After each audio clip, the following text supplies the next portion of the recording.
Zala moved through the crowded village market, her steps light and carefree. The sun was high, casting its golden light over the scene, and the air was thick with the scents of roasted maize and spiced meats. Laughter rose like a song from the vendors and villagers alike, creating a melody that matched the beat of her heart. Her long braids swayed gently with each step, the soft rustling of her hair mixing with the lively hum of the market. As Zala wandered through the stalls, her eyes danced over the vibrant goods, colorful fabrics, hand-carved trinkets, and beaded necklaces that shimmered like stars caught in the sun. She paused at a vendor's stall where a beautiful necklace caught her attention. The beads glinted in the sunlight, their colors rich and deep, like the earth itself.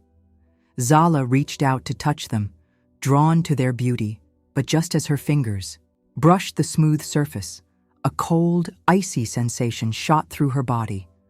A bony hand clamped down on her braids, and Zala's body went still. The grip was unnatural, too cold, too strong, far too strong for the frail hands of an old woman. She felt the pressure tighten around her hair, pulling her head back. Zala froze, her breath caught in her throat. The world around her seemed to blur, the sounds of the market fading into the background as a strange stillness took hold. She dared not move, but her heart hammered in her chest. Who was this? What did she want? Zala's thoughts raced, but before she could find her voice, the hand released her. The grip vanished as quickly as it had come, leaving her standing there, alone. She stumbled backward, her heart still pounding, in her ears. Turning, she searched the crowd for the one who had touched her so forcefully. The old woman was standing nearby, her frail body hunched, her face shadowed beneath the weight of years. Her eyes, sharp and knowing, locked with Zala's. For just a moment. Then, with barely a whisper, the woman muttered words that were foreign, strange to Zala's ears. The language seemed ancient, the syllables flowing like a curse, dark and thick in the air. Before Zala could speak, before she could ask what had happened, the woman was gone. She vanished into the crowd, swallowed by the sea of faces, leaving behind only the chilling remnants of her presence. Zala's body trembled as she stood there, her mind spinning. The market's lively rhythm resumed, but Zala felt distant, disconnected. Something had shifted. Something dark had entered the world she knew, and it had touched her. Later that night, back in the safety of her small hut, Zala tried to push the memory from her mind. But the more she tried to sleep, the more the image of the woman's icy grip filled her thoughts. She tossed and turned under the heavy blankets, the warmth of the fire outside not enough to chase away the chill creeping inside her. Her body ached, her mind restless, as if the very air had changed since the encounter. The night stretched on, thick with tension. Zala could not escape the feeling that something was coming, something that she could not see, but could feel in the weight of every breath she took. The darkness seemed to press against her, as if watching, waiting. She could hear the faint whisper of the wind outside, but the noise only made her more uneasy. Suddenly, a chill woke her from her restless sleep. Zala opened her eyes, her heart pounding in her chest. She instinctively reached up to touch her braids, her fingers brushing through the thick strands of hair she had carefully braided the night before. But her hand met something unexpected. She gasped, her breath catching in her throat. Her once prized braids, so full and thick, were gone. In their place, scattered across her pillow, lay only remnants, broken strands, uneven and jagged, as though they had been cut by invisible hands. Zala's fingers trembled as she touched the uneven remains, a cold dread creeping through her. Her heart stopped. Who could have done this? No one had entered her room. The door was locked. And yet, the evidence was there. Someone, or something, had stolen her hair. A rush of panic flooded Zala's chest, choking her.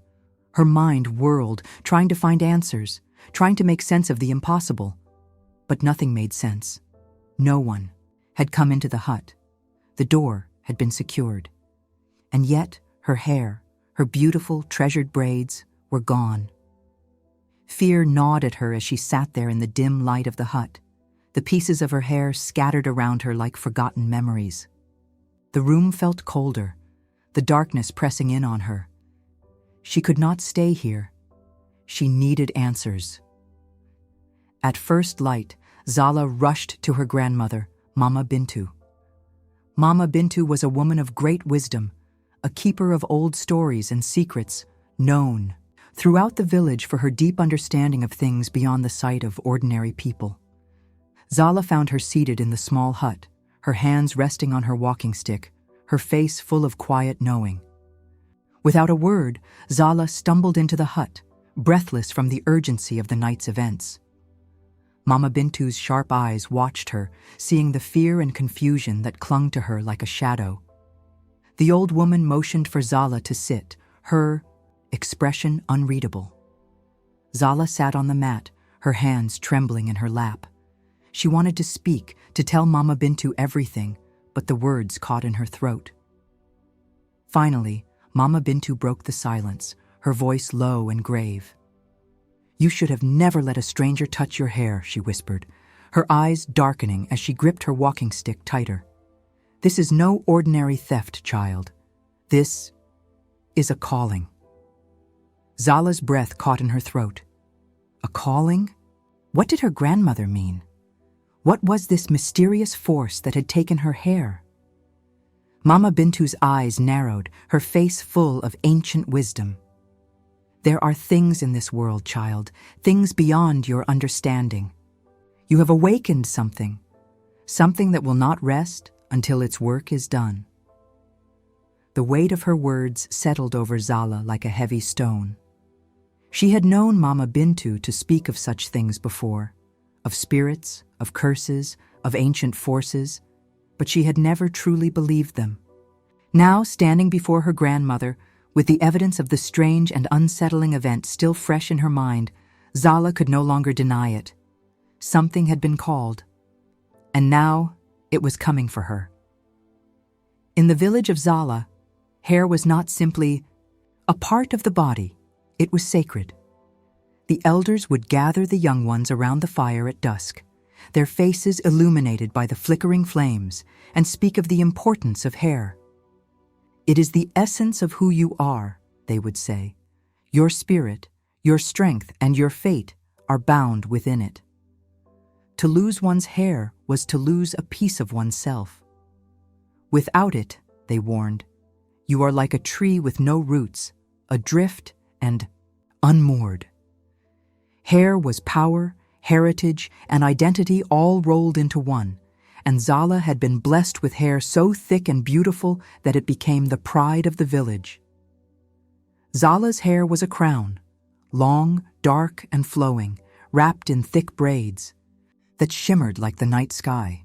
The women of the village would whisper about it when she passed, admiring its luster, its strength, its grace. "She is like a goddess," they would murmur. "How does she keep it so?" Even the men would steal glances when she walked by, her presence like a warm wind that carried the promise of beauty and youth. Yet, there was a cost to this beauty. The admiration Zala received was not all kindness. It drew attention she did not always want. Jealousy lurked behind the smiles of some, and envy was a shadow that followed her wherever she went.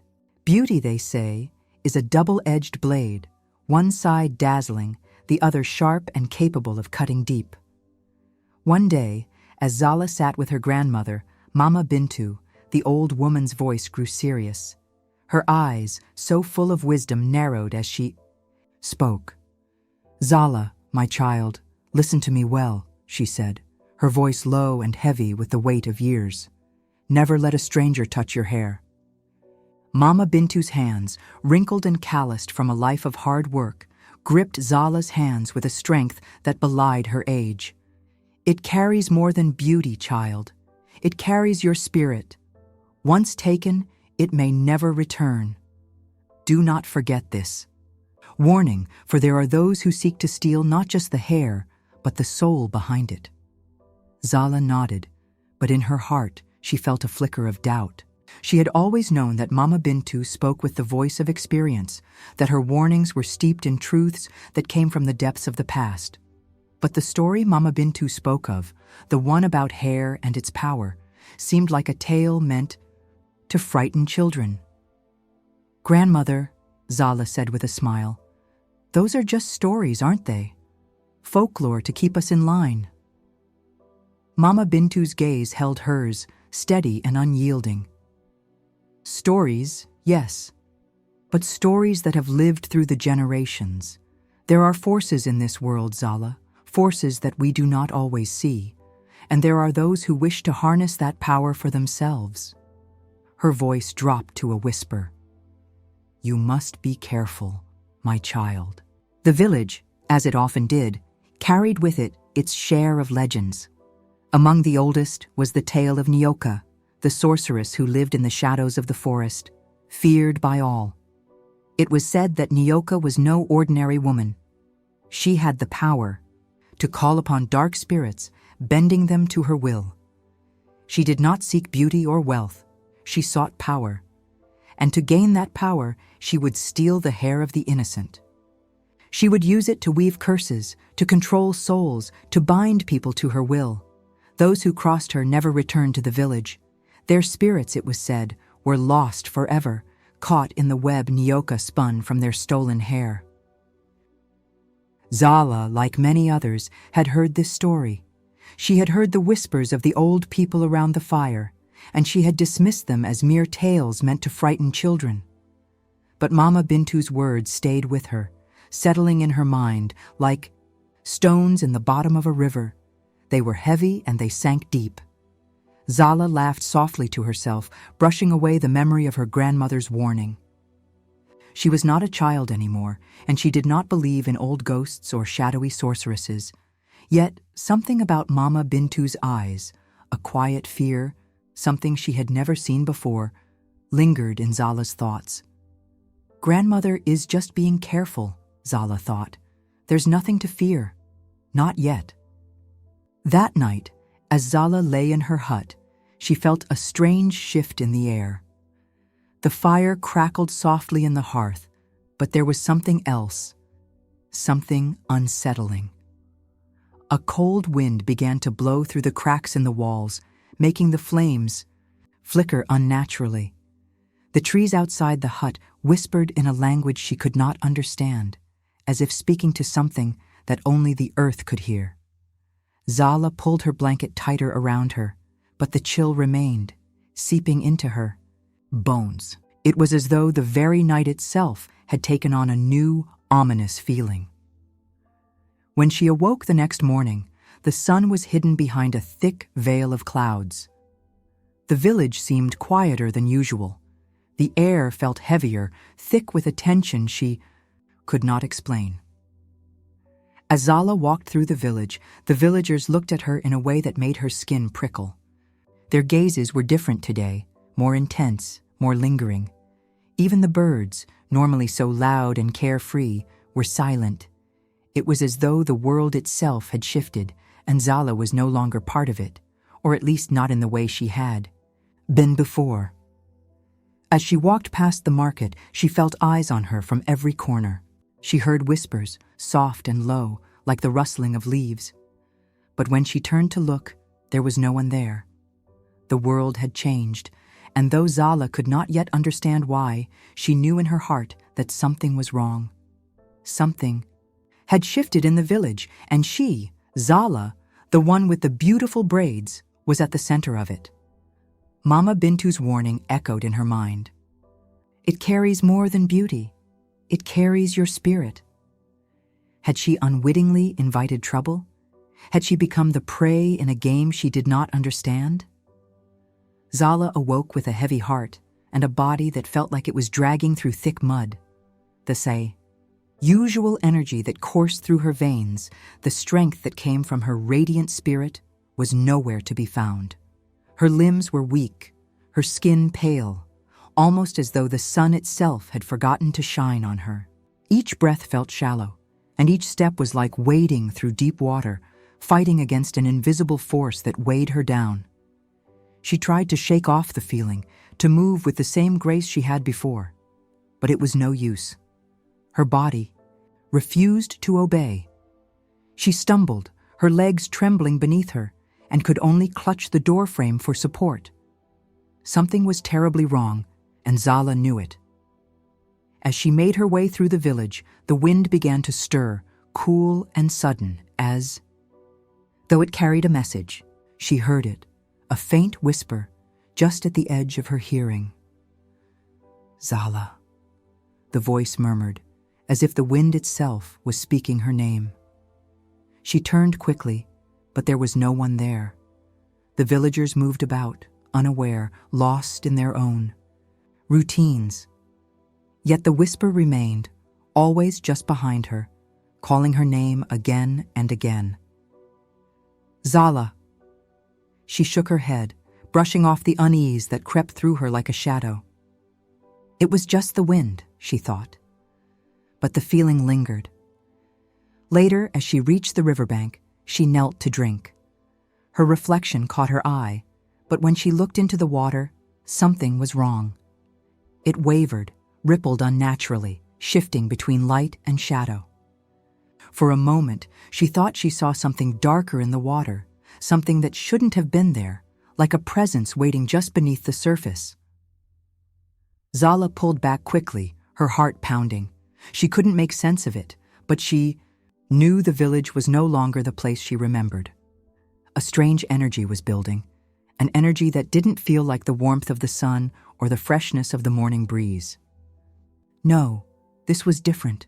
This was cold, ominous, and it seemed to be closing in around her. As Zala walked back into the heart of the village, she overheard murmurs in the air. The whispers that had once been simple gossip were now filled with fear. She stopped, listening, her heart sinking as she heard the stories that the elders were passing around. "Zala is not the first," one elder whispered, his voice shaking. "Others have fallen ill, their strength fading. Some, they've lost their hair just like her." Zala's heart skipped a beat. She had heard the rumors, but it had never felt so real. The elders' words hung heavy in the air, and the villagers gathered around in silence, their faces marked with worry.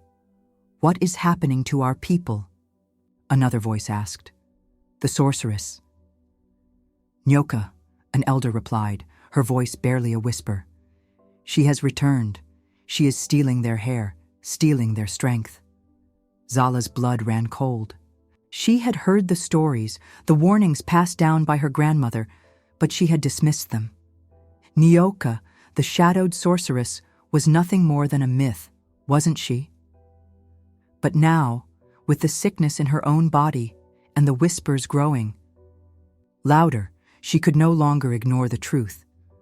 Determined to find answers, Zala set off to find Baba Kwame, the healer who lived deep in the forest. His wisdom was known far and wide, and though he was a man of few words, his knowledge was unmatched. Zala hoped that he would have the answers she so desperately needed. The path to Baba Kwame's home was long, and the journey took Zala deep, into the heart of the forest, where the trees seemed to close in around her. It was here, in the deep shadows, that she found the healer. He was sitting outside his small hut, his eyes fixed on the fire that crackled before him. His face, wrinkled and weathered by time, was as stern as ever. "Zala, I have been expecting." "You," Baba Kwame said, his voice rough but kind. "The wind has spoken of your coming." Zala felt a chill at his words, but she pressed on, her voice trembling. "Baba Kwame, something is wrong. I feel weak, my hair, my strength is fading. What is happening to me? Is it Nyoka? Is she truly behind this?" Baba Kwame looked at her for a long moment, his eyes filled with deep, knowing sorrow. "Nyoka is no myth, Zala. She is very real, and she is stealing more than just hair. She is taking the essence of life itself." Zala's heart sank as the words hit her like a blow. "But why? What does she want with our hair?" To steal your life force, Baba Kwame explained. Hair is the link between the body and the spirit. It carries the energy of the soul. When Nyoka takes your hair, she takes your spirit, your strength, your will, your power. Zala's breath caught in her throat. Is there a way to stop her? To save myself, Baba Kwame nodded slowly. There is a way, but it will not be easy. You must sever her hold before the next full moon, or your soul will be lost to her forever. He reached into his pouch and pulled out a small charm made of woven beads and sacred herbs. This will protect you for now, but it is not enough. She still holds power over you. You must act quickly, Zala. Zala held the charm tightly in her hand, feeling the weight of the healer's words. I will do whatever it takes, she vowed. Baba Kwame's voice grew grave. You must hurry, Zala. Nyoka has already claimed many souls. If she touched your hair, she has already begun to control you. There is little time left. Zala nodded, turning to leave, her mind racing. She had to act, and she had to act quickly. As she made her way back to the village, she could feel the pressure mounting. The whispers had become more frequent, the fear more palpable. When she returned to the village, she was met with silent stares, faces that were no longer warm and welcoming, but filled with suspicion and dread. Whispers followed her through the streets, and soon the village became divided. Some spoke of her with pity, while others spoke with fear, as though she were carrying a curse that could destroy them all. Ayo, her closest friend, stepped forward, his face hard with worry. He looked at Zala, his eyes filled with doubt. Zala, he said quietly, the elders say you are marked by dark magic. If we do not act, the curse will spread. We cannot let this evil into our hearts. Zala's heart broke at the words, but she understood. Fear had taken root in the village, and even those she had called family were turning against her. Ayo's betrayal stung more than anything, but she knew she could not let it stop her. The truth lay in her hands, and she would fight for it, even if the village turned its back on her. The race against time had begun, and Zala knew she would have to face not just Nyoka, but the fear and doubt of her own people. She could not afford to fail. The full moon hung high in the sky, casting its silver glow over the land. Zala's heart pounded in her chest as she stepped into the forbidden swamp. The air was thick with the scent of damp earth, and the silence around her was oppressive, as though the very earth itself was holding its breath. Every step she took felt heavier, as if the ground itself resisted her presence. She could feel eyes watching her from the shadows, unseen but ever present. The swamp was a place of whispers and forgotten secrets, a place where only the brave or the foolish dared to venture. Zala wasn't sure which she was, but she had no choice. Nyoka's curse was consuming her, and the village had turned against her. This was the only way to save herself and her people. She moved carefully, her breath shallow, every sense alert to the dangers that might lurk. The trees around her seemed to close in, their gnarled branches twisting like skeletal hands. And yet, she pressed on, the charm Baba Kwame had given her clutched tightly in her hand, its warmth a small comfort against the chill that crept into her bones. As she walked deeper into the swamp, Zala stumbled upon a hidden cave, its entrance barely visible behind a curtain of twisted roots. It was dark and forbidding, yet Zala knew she had found what she was searching for. Inside, the air was thick with the smell of decay. Strands of hair hung from the ceiling like glowing threads, swaying gently in the still air. They glowed faintly, as if they were alive, trapped spirits caught in a cruel, eternal dance. Zala's heart sank as she realized what these strands were. The stolen hair of the villagers, their life force drained by Nyoka's dark magic. At the heart of the cave, Zala saw her, the sorceress Nyoka. She was draped in dark robes, her eyes glowing with a malevolent light. She moved with the grace of a serpent, her fingers weaving through the air as she chanted a dark incantation. Zala's heart raced as she realized that her own hair was among those hanging from the cave's ceiling. Caught in Nyoka's spell, binding her life to the sorceress's curse, the magic was powerful, and Zala could feel it. Her strength was fading with every passing moment. Nyoka's voice echoed through the cave, her words twisted and vile. "You should not have come, Zala. You are mine now. Your spirit, your life, are all mine." Zala felt a surge of panic, but she knew she had no time to waste. She had to act, and quickly. Grabbing a sharp stone from the ground, she slashed at the glowing strands of hair. The moment the stone touched them, the cave seemed to shudder. Energy rippled through the air like a shockwave, and Nyoka let out an ear-piercing scream. The strands of hair disintegrated, their power released in a burst of light and shadow. Nyoka's scream echoed in the darkness, and her fury was palpable. The air around Zala grew cold, the very atmosphere heavy with the weight of Nyoka's wrath. "You dare to defy me," Nyoka hissed. "You will pay for this." From the depths of the cave, shadowy spirits began to rise.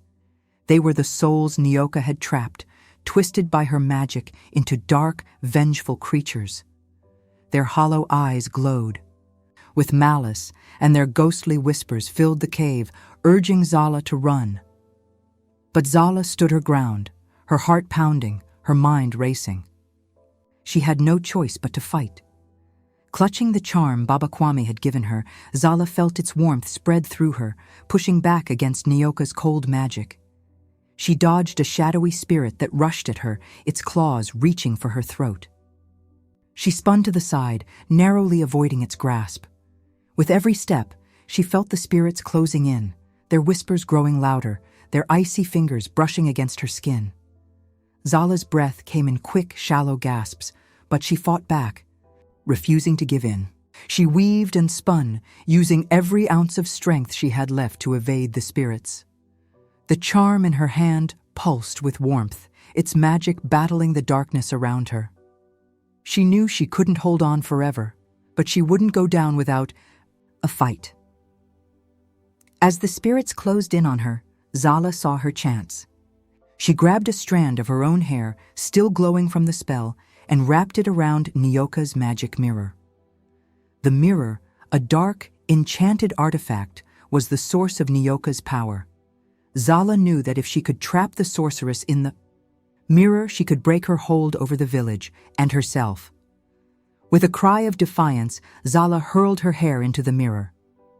The moment it touched the glass, the mirror flared with light, pulling Nyoka's form into its surface. The sorceress screamed in fury as she was trapped within the mirror, her power turned against her. Zala's heart raced as she saw Nyoka's form twist and writhe, her magic no longer under her control. The cave trembled violently, as if the very earth was rejecting the sorceress's dark power. Rocks began to fall from the ceiling, and the walls cracked and splintered under the strain. The cave itself seemed to be collapsing, the centuries of dark magic that had held it together beginning to unravel. Zala knew she had to escape. She turned, sprinting toward the cave's entrance as the ground shook beneath her feet.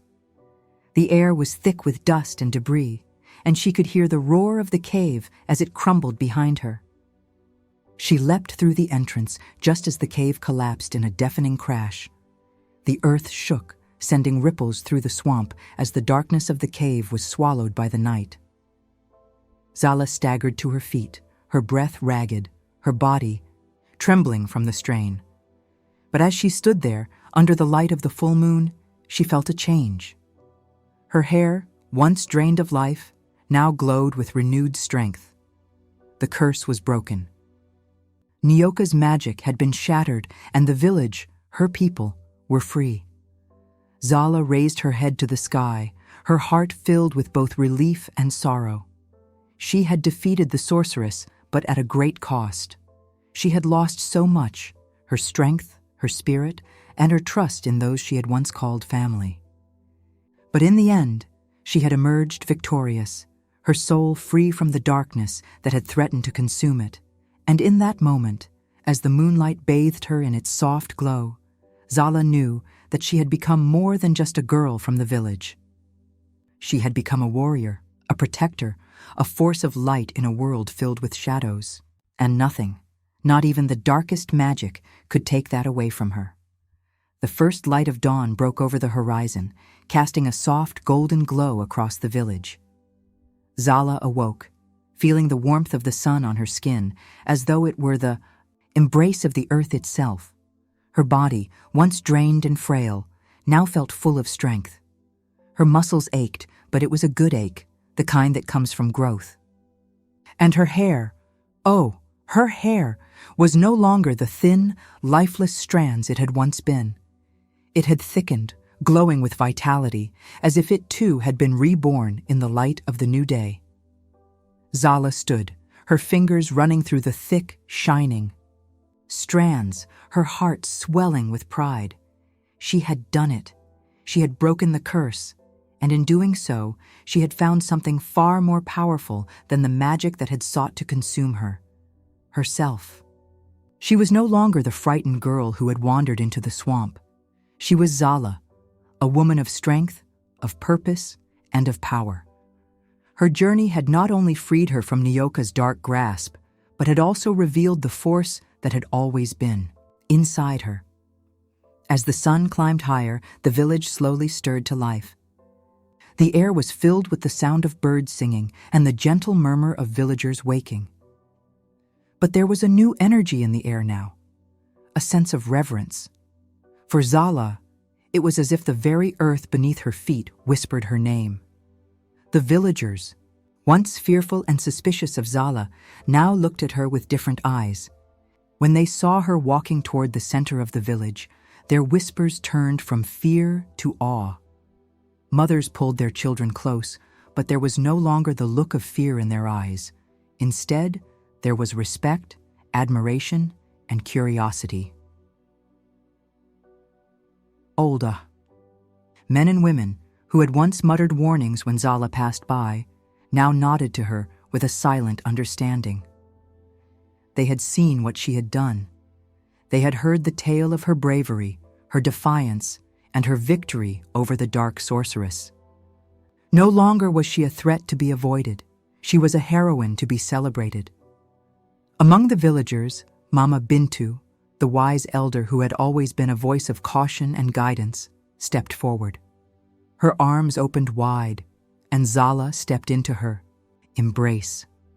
Mama Bintu's warmth enveloped her, and for a moment, Zala allowed herself to be held, to feel the love and care of a mother who had always watched over her. But Mama Bintu's voice, though soft, held a note of warning. "Zala," she said, her words carrying weight like the ancient stories passed down through generations. "Your hair, my child, is your power. It has saved you, but it has also made you a target. There will always be those who covet what you have, who will seek to take it from you. Guard it well, for it is not only the strength of your body, but the strength of your soul. Protect it as you protect yourself."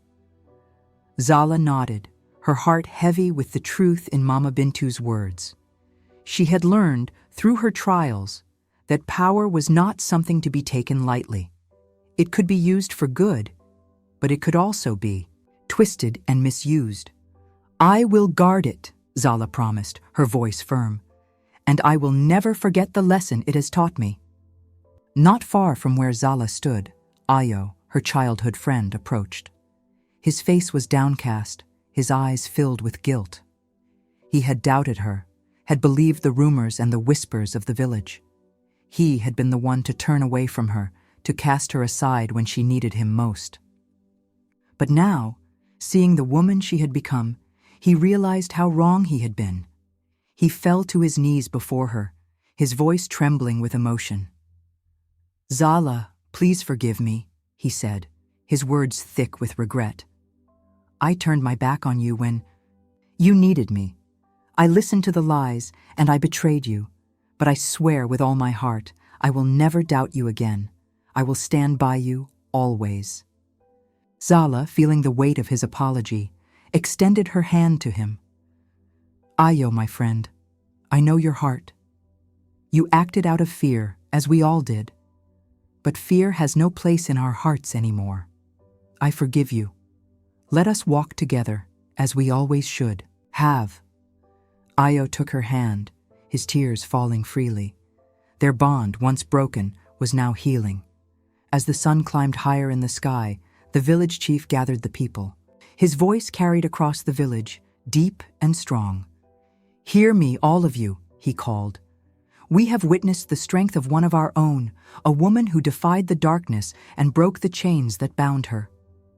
Zala has shown us what it means to be brave, to stand tall in the face of fear, and she has reminded us of the importance of our traditions, of the power that lies in our very being." He paused, his gaze sweeping over the gathered villagers. "From this day forward, we will remember the lesson she has taught us. No stranger shall touch our hair again. Let this be our law, a shield against those who would steal our essence, our strength, our souls." The people nodded, murmuring in agreement. They had learned the hard way that their power, their identity, was something that must be protected. And they would honor it from now on. Zala stood tall, her heart swelling with pride. She had not only fought for her own freedom, but had also helped her people reclaim their own power. She had learned that true strength came not from the physical, but from the spirit. And now, as the village stood united, Zala knew that the darkness that had once threatened them would never return, for they were stronger together, bound by the lessons of the past and the hope for a brighter future. Zala sat beneath the mighty baobab tree, her fingers gently tracing the full, thick strands of her hair. The weight of her journey still lingered in her heart, but she felt a sense of peace now that her strength had returned. As her hair shimmered in the breeze, she reflected on the trials she had endured. She realized that admiration could be deceiving. There were those who sought to take from others, to claim what was not theirs, rather than honoring the beauty and power that lay within. Her hair, once feared and misunderstood, was now a symbol of her resilience. But Zala knew there would always be those who desired it for their own selfish reasons. Zala knew now her hair was sacred, and no matter what challenges lay ahead, she would protect it, for it was her identity, her strength. The wind stirred again, but this time, Zala did not flinch. She was ready.